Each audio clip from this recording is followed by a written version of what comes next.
കാസർഗോഡ് ഒരു സ്കൂളിൽ വിരമിക്കുന്ന 30 അധ്യാപകർക്ക് പാദപൂജ ചെയ്തു എന്നൊരു വാർത്ത വന്നു. മാവേലിക്കര ഒരു സ്കൂളിലും ഇത് വന്നു. അവിടെ 100-ലധികം അധ്യാപകർക്ക് വേണ്ടിയിട്ടാണ് ഇതൊക്കെ ചെയ്തത്.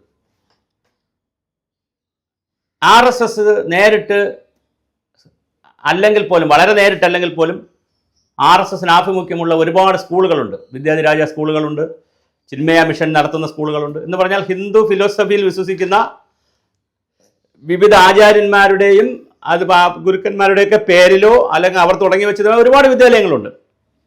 അവിടെ പലപ്പോഴും മറ്റ് വിദ്യാലയങ്ങളിൽ നിന്ന് വ്യത്യസ്തമായി പല കാര്യങ്ങളും നടക്കുകയും ചെയ്യും. പല കാര്യങ്ങളെന്ന് പറഞ്ഞാൽ ഈ പൂജ പോലുള്ള കാര്യങ്ങൾ, ആരതി ഒഴി. ഇപ്പോൾ അവിടെ ഞാൻ ഒരുപാട് സ്കൂളുകളിൽ, ഇത്തരം സ്കൂളുകളിലൊക്കെ പല ഗവൺമെൻറ് സ്കൂളുകളിലും സാധാ സ്കൂളുകളിലും എല്ലാ സ്കൂളുകളിലും പോയിട്ടുണ്ട്. ധാരാളം പ്രഭാഷണങ്ങളിൽ പോകുന്ന ആളാണ്. അപ്പോൾ ഇത്തരം സ്കൂളുകളിൽ ചെന്നാൽ നമ്മുടെ ആരതി ഒഴിഞ്ഞാണ് സ്വീകരിക്കുക, സിന്ദൂര പൊട്ടിടും, ആ കുട്ടികൾ വന്ന് ഗസ്റ്റിന് സിന്ദൂര പൊട്ടിടും, കാലിൽ വെള്ളം ഒഴിച്ചു തരും. ഇങ്ങനെ ഹിന്ദു സനാതന ആചാരങ്ങളിൽ പെടുന്ന പല കാര്യങ്ങളും ചെയ്യും. അപ്പോൾ അങ്ങനെ 2 സ്കൂളിൻ്റെ വിഷയങ്ങൾ വലിയ വിവാദമായിട്ടുണ്ട്. DYFI കൊണ്ട് പരാതി കൊടുത്തിരിക്കുന്നു, SFI പരാതി കൊടുത്തിരിക്കുന്നു. വലിയ പ്രശ്നമാണ്. എന്തിനാണ് ഈ പ്രശ്നം ഉണ്ടാക്കുന്നത്?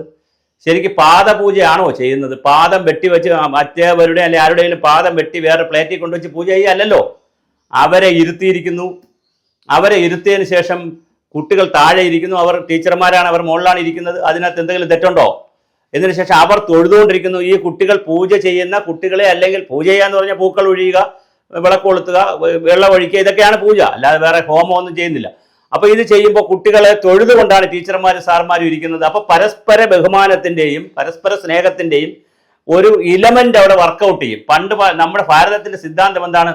ഗുരുശിഷ്യ ബന്ധമാണ്. ഗുരുക്കന്മാർ അവസാനം ശിഷ്യന്മാർക്ക് എല്ലാവിധ ഇതും കൊടുത്ത് ദക്ഷിണയും വാങ്ങി തൊഴുതു കൊടുക്കുന്ന ഒരു ഗുരുകുല സമ്പ്രദായം ഉണ്ടായിരുന്ന നാടാണിത്. അതുകൊണ്ട് തന്നെ എടാ പോടാ സാർ എന്ന് എന്നെ പഠിപ്പിച്ചൊരു സാർ ഉണ്ടായിരുന്നാൽ ഇപ്പോഴും അദ്ദേഹം ജീവിച്ചിരിപ്പുണ്ട്. അദ്ദേഹം കുട്ടികളോടെല്ലാം പറയുന്നത് സാർ എന്ന് വിളിക്കരുത്, പേര് വിളിച്ചാൽ മതി എന്നാണ് പറയുന്നത്. എങ്ങനെയാണ് പഠിപ്പിക്കുന്ന ഒരു അധ്യാപകനെ പേര് വിളിക്കുന്നത്? നാളിതുവരെ ഞാൻ പേര് വിളിച്ചിട്ടില്ല. അപ്പോൾ പറയും എന്നെ മാഷയെന്ന് വിളിച്ചാലും കുഴപ്പമില്ല, എൻ്റെ പേര് വിളിക്കണം, അല്ലാതെ എന്നെ സാർ എന്ന് വിളിക്കരുത്. അതൊരു നല്ല കൾച്ചറല്ല. അദ്ദേഹം JNUവിലൊക്കെ പോയി പഠിച്ച്, ജവഹർലാൽ നെഹ്റു യൂണിവേഴ്സിറ്റിയിലൊക്കെ പോയി പഠിച്ചിട്ട് വന്ന ആളാണ്. അപ്പോൾ അതിൻ്റെ ഒരു സംസ്കാരം കൂടെ ഉള്ളതുകൊണ്ടായിരിക്കാം. നല്ലതോ ചീത്തയോ എന്നുള്ളതൊക്കെ വേറെ കാര്യം. നമ്മുടെ അരുണുണ്ടല്ലോ, നമ്മുടെ റിപ്പോർട്ടർ ചാനൽ ഇപ്പോൾ ഉണ്ടായിരുന്ന 24 ഉണ്ടായിരുന്ന ഡോക്ടർ അരുൺകുമാറും പറഞ്ഞു, നിങ്ങൾ എന്തിനാണ് എന്നെ സാർ എന്ന് വിളിക്കുന്നത്? മിസ്റ്റർ അരുണെന്നോ ഡോക്ടർ അരുണെന്നോ അരുണ എന്നൊക്കെ വിളിച്ചാൽ പോരെ, അല്ലെങ്കിൽ ചെല്ലപ്പേരിട്ട് വിളിച്ചോളൂ കുട്ടികളോട്, അത് പേര് നേരായ സാർ എന്ന് വിളിക്കരുതെന്ന് പറഞ്ഞു. അത് വേറൊരു കൾച്ചറാണ്, ഒരു സംസ്കാരമാണ്. കുട്ടികൾ മാതാപിതാ ഗുരു ദൈവം, ദൈവത്തിന് മുമ്പേ അമ്മയും അച്ഛനും കഴിഞ്ഞാൽ സൃഷ്ടിച്ച അല്ലെങ്കിൽ പ്രസവിച്ച അമ്മ, സൃഷ്ടികർത്താവായി നിൽക്കുന്ന അല്ലെങ്കിൽ കൂടെ സഹായിക്കുന്ന അതിനുവേണ്ടി നിൽക്കുന്ന അച്ഛൻ, മാതാപിതാ, പിന്നെ ഗുരു കഴിഞ്ഞിട്ടാണ്, അക്ഷരം അറിഞ്ഞു തരുന്ന ഗുരു കഴിഞ്ഞിട്ടാണ് ദൈവത്തിന് പോലും 4ാം സ്ഥാനത്താണ്. അപ്പോൾ അങ്ങനെ ചെയ്യുന്ന പൂജ എന്ന് പറയുന്നത്, അല്ലെങ്കിൽ കുട്ടികൾ ചെയ്യുന്നത് ഒരു പവിത്രമായ പ്രവൃത്തിയായി കണ്ട് കുട്ടികൾ അങ്ങനെ. ഒന്നാമത്തെ പ്രശ്നം എന്ന് പറഞ്ഞാൽ ഈ കാലഘട്ടത്തിൽ കുട്ടികൾക്ക് അങ്ങനെയൊന്നും വീട്ടിലൊന്നും കുട്ടികൾ വലിയ തോതിലൊന്നും വളഞ്ഞൊന്നും അല്ല ജീവിക്കുന്നത്. വളരെ സ്വതന്ത്രരായിട്ടാണ് ജീവിക്കുന്നത്. അതുപോലെ മയക്കുമരുന്നിൻ്റെ കാര്യങ്ങൾ, മദ്യപത്തിൻ്റെ കാര്യങ്ങൾ, സിഗരറ്റ് വലിക്കുന്ന കാര്യങ്ങൾ, ലൈൻ അടികൾ, ഒരുപാട് പ്രശ്നങ്ങളുണ്ട് കുഞ്ഞുങ്ങൾക്ക്. അപ്പോൾ അതിൽ നിന്നൊക്കെ ഒരു മോചനം നേടുന്നതിന് വേണ്ടി, അല്ലെങ്കിൽ അതിൽ നിന്നൊക്കെ ഒരു ചിന്ത മാറുന്നതിന് വേണ്ടി കുറച്ചൊരു ഭക്തിയുടെയും അല്ലെങ്കിൽ ഒരു സന്തോഷത്തിൻ്റെയും ഒരു ആനന്ദത്തിൻ്റെയും ഒരു പരസ്പര ബഹുമാനത്തിൻ്റെയും ഒക്കെ ഒരു ബന്ധം വരട്ടെ. അല്ലാതെ മറിച്ച് ഇവിടെ ഒരു പ്രിൻസിപ്പാൾ കോട്ടയത്തുള്ള അവർ പിന്നെ മത്സരിക്കുകയൊക്കെ ചെയ്തു BJP സ്ഥാനാർത്ഥിയായിട്ട്.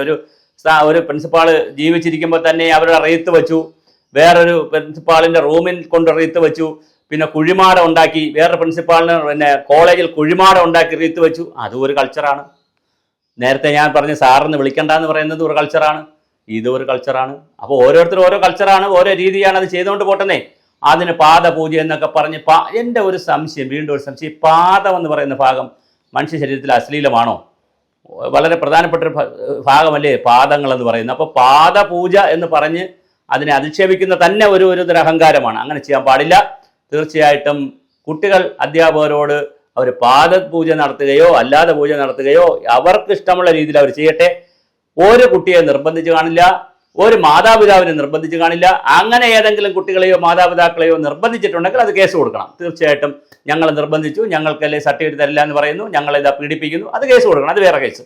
പക്ഷെ അല്ലാതെ സ്വമേധയാ ഒരു തീരുമാനം സ്കൂളിൽ എടുത്താൽ, അല്ലെ PTA എടുത്താൽ, അത് നമ്മുടെ ഒരു സംസ്കാരത്തിൻ്റെ ഭാഗമാണ്. അപ്പോൾ അതുകൊണ്ട് അത് അങ്ങനെ കയറി ചെയ്യേണ്ട. വിവിധ സംസ്കാരങ്ങളുടെ വിവിധ രൂപത്തിലാണ് ജനങ്ങൾ ജീവിക്കുന്നത്.